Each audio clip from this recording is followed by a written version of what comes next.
Good morning बच्चों। पिछली class में आपको मुख्य हल और व्यापक हल कैसे ज्ञात किए जाते हैं इसके बारे में कुछ सवालों को समझाया गया था और इसमें ये बताया गया था कि कोई भी दिया गया त्रिकोणमितीय फलन मतलब कि कोई भी त्रिकोणमितीय फलन किसी भी त्रिकोणमितीय अनुपात में दिया हो उसे आपको या तो साइन थीटा बराबर साइन अल्फा के पदों में लाना होगा या तो कॉस थीटा बराबर कॉस अल्फा के पदों में लाना होगा या फिर टेन थीटा बराबर टेन अल्फा के पदों में लाना होगा। ठीक है। और जब इन तीनों पदों में यानी इस रूप में कोई भी समीकरण त्रिकोणमितीय समीकरण बदल जाएगा तब इसके बाद आप उससे संबंधित फॉर्मूला को लगाकर आप उसका व्यापक हल निकाल सकते हैं। ठीक है, ये व्यापक हल के लिए हो गया। मुख्य हल के लिए हमने बताया था कि 0 से 360 डिग्री तक के मान में जो भी उसके जितने भी उसके हल होते हैं किसी भी त्रिकोणमितीय समीकरण के 0 से 360 डिग्री के मानों के मध्य जितने हल होते हैं वो उसके मुख्य हल कहे जाते हैं। ठीक है, ये सब परिभाषाएं आपको हमने इस चैप्टर की शुरुआत में बताई थी। आप उसको फिर से वो वीडियो देखिए और फिर से उनको ध्यान करिए कि वहाँ पर हमने क्या बताया था, ताकि जब ये आप सीखेंगे तभी आप समझ पाएंगे हाँ जो हमने वहाँ मुख्य हल बताया था वही उसी तरीके से मतलब उसी के अनुसार यहाँ पर उन मानों को निकाला जा रहा है। ठीक है, तो जब आप पुराने वीडियो से सब सीखेंगे तब आप ये आगे और अच्छे से इन चीज़ों को समझ पाएंगे। चलिए अब आज उसी के आगे बढ़ते हैं क्वेश्चन नंबर 4 पे। क्वेश्चन नंबर 4 में देखिए एक त्रिकोणमितीय समीकरण दिया जा रहा है, कह सकते हैं त्रिकोणमितीय फलन दिया जा रहा है जिसकी इक्वेशन दी जा रही है यहाँ पर कॉसेक एक्स बराबर -2, कॉसेक एक्स बराबर -2 और हमें इसका मुख्य हल ज्ञात करना है और व्यापक हल ज्ञात करना है। तो फिर से वही बात आ जाती है कि हमें या तो इसको साइन थीटा बराबर साइन अल्फा में बदलना होगा या तो कॉस थीटा बराबर कॉस अल्फा में या तो टेन थीटा बराबर टेन अल्फा में। तीन में से किसी एक फॉर्मेट में इसको हमें बदलना होगा, तभी हम उससे संबंधित फार्मूला लगाएंगे। तो कॉसेक एक्स दिया जा रहा है, कॉसेक एक्स को हम साइन एक्स में बहुत ही आसानी से बदल सकते हैं। हमें यही देखना होता है कि कोई भी सवाल जो उसमें लिखा हुआ है, कोई भी समीकरण जो हमें दिया जा रहा है उसको हम आसानी से किस रूप में बदल सकते हैं इन तीनों फॉर्मेट में से। ठीक है, तो कॉसेक एक्स को हम साइन एक्स में बहुत आसानी से बदल सकते हैं क्योंकि कॉसेक एक्स बराबर फॉर्मूला होता है 1/sin x या कह सकते हैं sin x बराबर होता है 1/cosec x। तो यहाँ पर हम क्या लिखेंगे, cosec x बराबर -2 है, इसको जब बदलेंगे तो sin x बराबर -1/2 आ जाएगा। sin x बराबर कितना आ जाएगा -1/2, ये बदल गया साइन में। अब इधर अगर एक पक्ष में साइन है तो दूसरे पक्ष में भी साइन भी लिखना है, यानी हमें यहाँ पर -1/2 हमें ऐसे मान में इसको बदलना है कि इसका मान साइन में निकल के आए। तो ध्यान दीजिए ये ऋणात्मक भी है और 1/2 लिखा है।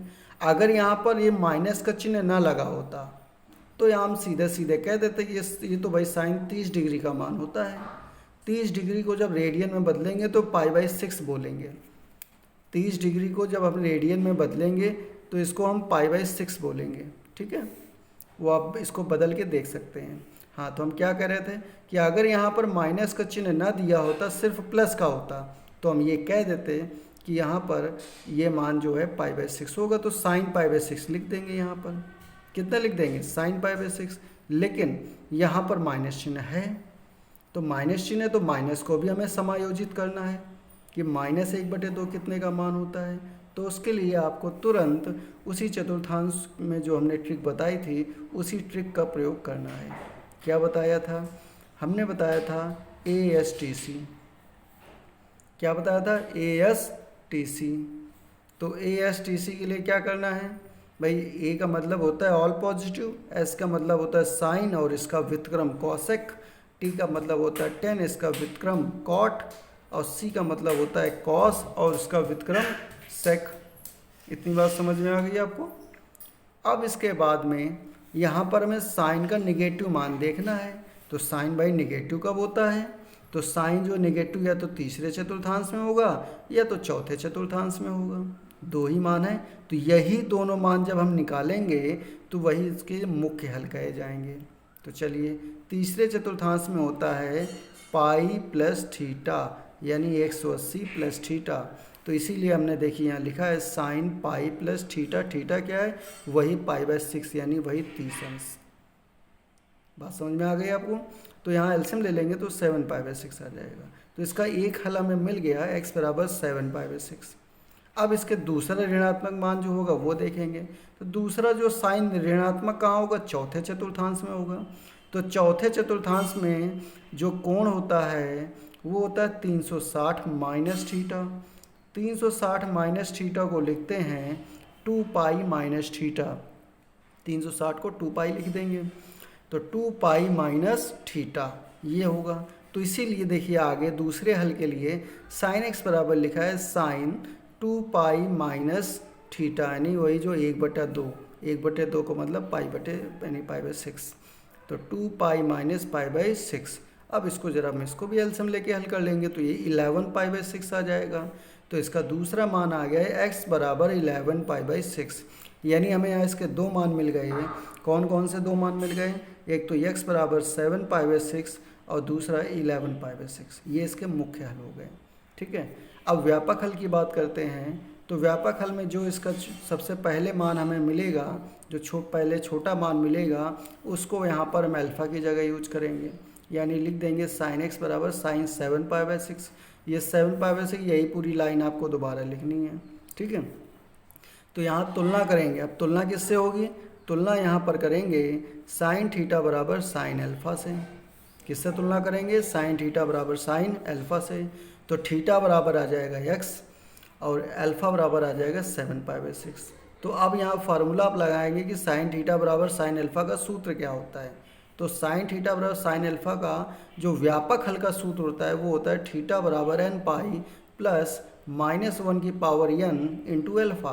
तो यहाँ थीटा की जगह x रख दीजिए बराबर n पाई प्लस -1 की पावर n इंटू अल्फ़ा की जगह 7 पाई/6 रख दीजिए। तो ये जो सोल्यूशन निकल के आ गया है ये आपका आ गया इसका व्यापक हल का मान। ठीक है, तो इस तरीके से आपका इस समीकरण जो कॉसेक x बराबर -2 दिया जा रहा था इसका ये मुख्य हल आ गया और ये आ गया इसका व्यापक हल। ठीक है, समझ में आ गया होगा आप लोगों को। चलिए अच्छा आगे देखते हैं और अगले सवाल के लिए। तो अगले सवाल में देखिए दिया जा रहा है कि सेक स्क्वायर 2x बराबर 1 माइनस 10 2x और इस त्रिकोणमितीय फलन को आपको हल करना है और हल करके यहाँ से इसका व्यापक हल ज्ञात करना है। ये सवाल है। तो इसको हल करने के लिए फिर से वही कॉन्सेप्ट हमें अप्लाई करना है कि इसको या तो साइन में बदल लें या तो कॉस में बदल लें या तो टेन में बदल लें, किसी एक में बदल लें। तो उसके लिए देखिए ध्यान से फार्मूला एक होता है और वो फार्मूला होता है सेक स्क्वायर थीटा बराबर 1 प्लस टेन स्क्वायर थीटा।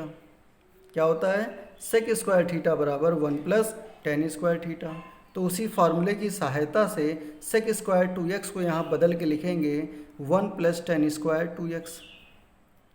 ठीक है, क्या लिखेंगे? 1 प्लस टेन स्क्वायर 2x और बराबर में क्या लिखा है? 1 माइनस टेन 2x। अब क्या करेंगे? हम सभी मान को इधर पक्षांतर कर लेंगे। पक्षांतर करने पर देखिए 1 से 1 कैंसिल हो जाएगा, बचेगा क्या? ये बचेगा टेन स्क्वायर 2x और माइनस का टेन 2x जब इधर बराबर के आएगा तो ये मान लिखेंगे प्लस का टेन 2x और बराबर में क्या हो जाएगा? 0। तो ये आपका एक द्विघात समीकरण मिल गया। ये द्विघात समीकरण टेन 2x के रूप में लिखा हुआ है।